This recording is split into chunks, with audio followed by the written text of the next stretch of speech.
Hey guys, thank you for tuning back into... Okay, just drop your food. I'm here with Lou, who is being quite noisy and excited. She is sneezing a lot. That's exactly what I'm going to talk about. A lot of you rat owners probably know this, but for those of you who don't, this is something that's very important if you're thinking about getting a rat or just if you love animals. It's a huge part of the nature and the existence and life of fancy rats, specifically rats in captivity, and it is a chronic respiratory disease. All fancy rats are essentially born with mycoplasma pulmonis. Mycoplasma is a type of bacteria that is innately resistant to antibiotics because its cell membrane does not have a cell wall. Most bacterium do have a cell wall. In contrast, most viruses do not have cell walls. Antibiotics target cell wall synthesis, so by not having a cell wall, they're going to naturally be resistant to antibiotics because what are you targeting? This kind of bacteria was initially isolated in 1989 in bovines. Why mycoplasma pulmonis has developed in fancy rats, we don't really know, but by having that kind of bacteria colonize in the body, it breeds respiratory illness and can also migrate to other parts of the body and cause genital disease in rats as well. The specific illness that mycoplasma pulmonis causes in rats is murine mycoplasmosis, which breeds chronic respiratory disease. The only kind of cure, if you will, is eliminating certain kinds of environmental elements that can stress your pet rat out to the point that the kind of clinical symptoms of chronic respiratory disease begin to kind of just pile on top of each other and, cause an early death. And rats already have short lifespans as it is. So, wanna try this again? One thing that bless you, I got Lou out specifically, and I don't take her out as much. I got her out specifically because she is transparently the worst of the four. In Mink and Splinter, I barely notice it.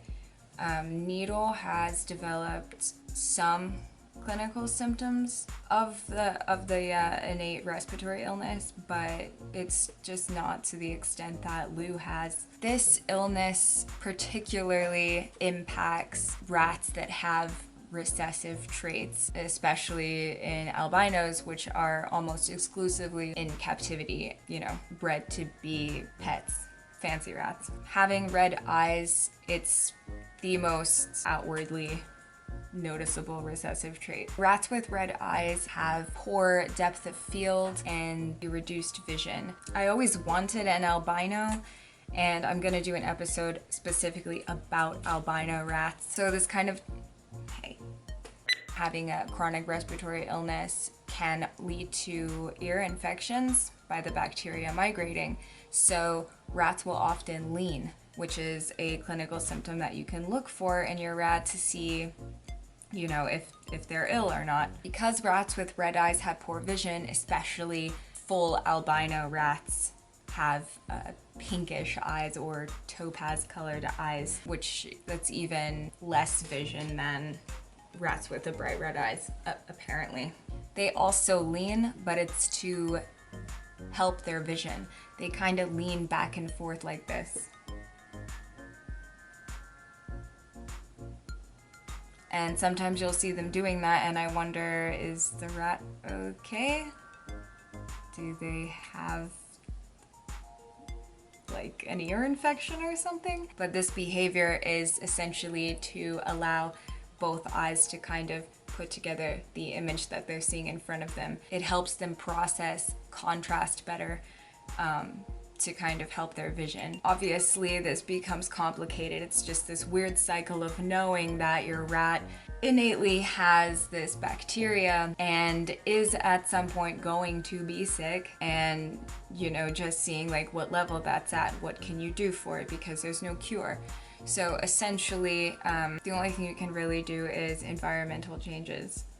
I try and be careful, especially with Lou, who, as I said, I'm taking her out for this video, but I really don't take her out a lot because the stress can, especially for rats that can't see as well, the stress can really increase the negative effects that they're gonna feel. I hear her the most, like at night. I hear her sneezing and kind of wheezing a little bit. So it is kind of sad. Rats have like, I love you too. Rats already have a short lifespan of about, 2 years or so, 3, I guess, if you're really lucky. It's just kind of a sad thing to see. It's an interesting part of rats because they are all born with this illness. Get out of my ear, that feels weird. One example of this is I noticed that she got a little bit worse because we recently moved, so we had to take apart their large cage. We had to move them into a small travel cage, and so I had 4 rats in this small cage, and that was for a little over a week. And there was an issue. It was just supposed to be about a week, which is long, but it's not too bad. It's survivable. It's survivable. It doesn't make it any better, really. Then we wound up having an issue with the moving company pods. By the way, please never use pods. Just a little tip for you. That added another week without the cage. And I just, at the time, because of all the stuff with COVID, couldn't really swing getting a bigger cage. I essentially had to make this entire thing out of cardboard for them so that they would have more space, and it was pretty ridiculous. But anyways, that caused a lot of stress, and I noticed that it kind of made things a little bit worse for Lou. The question that it came to at the end of the day was, do I take the rat to a vet?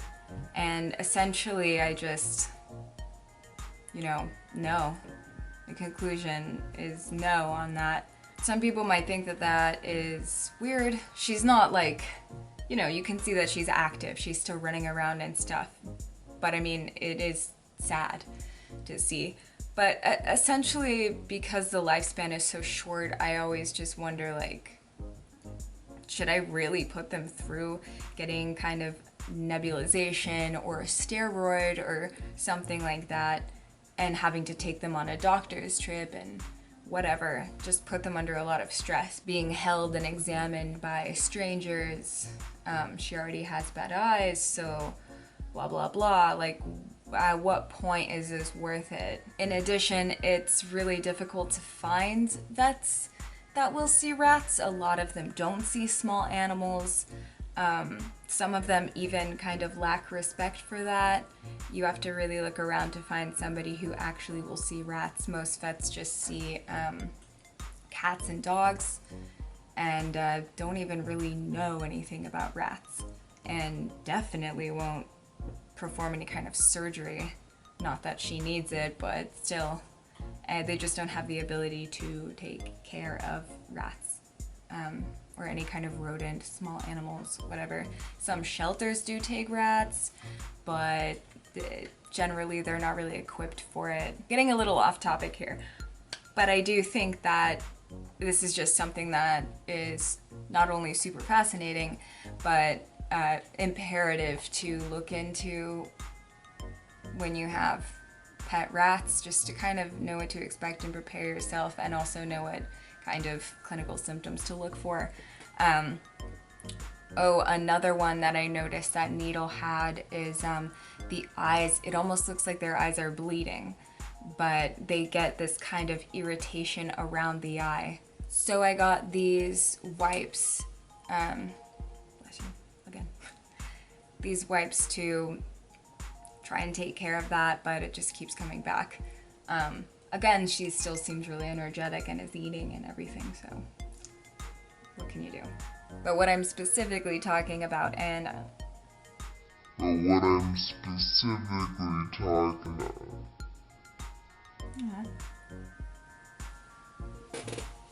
You dropped your food again. Where's your food? I can't find it. Oh my gosh, there are crumbs all over me. Rat mom life. What I'm specifically talking about, I'm gonna go back to what I was talking about. What I'm specifically talking about is the behavioral characteristics that you can look out for to see where your rat is in its level of suffering of their respiratory disease that's caused by murine mycoplasmosis.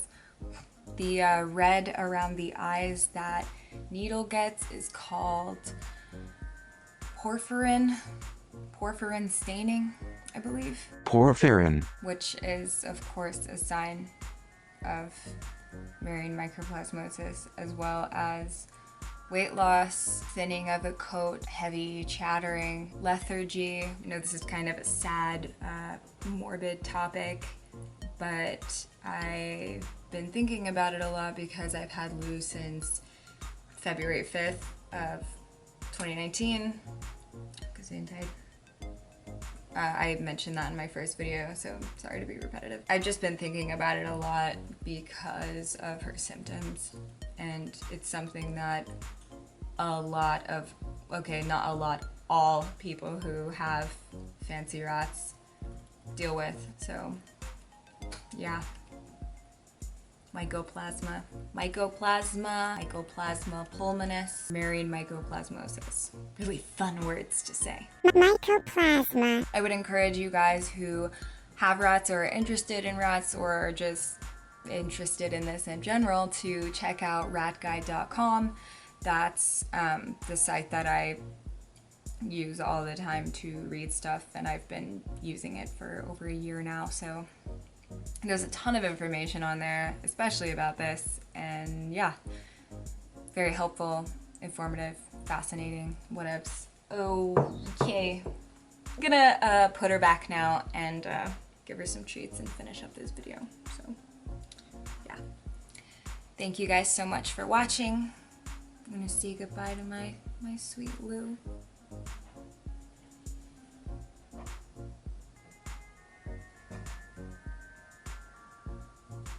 Who I love so much. He was so sweet.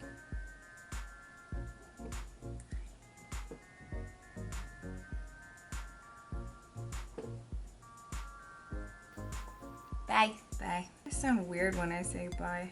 Thanks for tuning in to Rat City. Please follow, subscribe, feel free to leave comments, and see you next time.